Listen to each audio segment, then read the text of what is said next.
Hello everyone, আজকে তোমাদের সাথে teachers day mini blog share করছি। তো সকালবেলা এসে তো আমাদের স্টুডেন্ট একটা ব্যাচ পড়ে দিল, তারপর প্রোগ্রাম স্টার্ট হলো।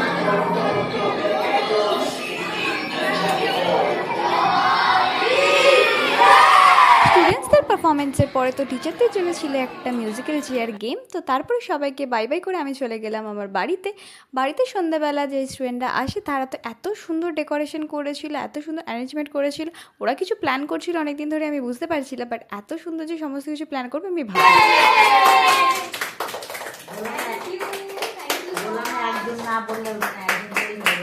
তারপর ওরা যে সুন্দর কেকটা আমার জন্য এনেছিল সেটা কাটিং করলাম আমরা সবাই মিলে। তারপরে সবাইকে আমি অল্প অল্প করে একটুখানি কেক খাইয়ে দিচ্ছি। প্রত্যেক বছর যখন এই টিচার্স ডেটা আসে তখনই আমার মনে পড়ে যায় আমাদের ছোটোবেলার কথা, যখন আমরা সবাই মিলে অল্প অল্প করে টাকা কালেক্ট করে টিচারদের জন্য এরকম কেক নিয়ে যেতাম, অনেক গিফটস নিয়ে যেতাম আর অনেক মজা করতাম। তারপর কেক কাটিংয়ের পরে এখানে তো সবাই মিলে এরা গিফটস নিয়ে এসেছিলো, যেটা আমি বারবার ওদেরকে না করে দিয়েছিলাম যে কেউ কিন্তু কোনো গিফটস নিয়ে আসবি না আমার জন্য। বাট এরা তাও সবাই অনেক অনেক গিফটস নিয়ে এসেছে। সবাই নিজেদের হাতে কী সুন্দর জিনিস বানিয়েছিল। আর থ্যাংক ইউ সকলকে যে আমার দিনটাকে এত স্পেশাল করে দেওয়ার জন্য। তো তারপরে আমরা এখানে কিছু গেমের আয়োজন করেছিলাম, তো সেই গেমসগুলো খেলে নিয়েছিলাম। তো তারপরে যেহেতু রাত হয়ে গেছিলো, ওদের জন্য আমি টুকটাক একটু খাওয়া দাওয়ার অ্যারেঞ্জমেন্ট করেছিলাম, তো সেগুলোই এখন সমস্ত কিছু তৈরি করছি।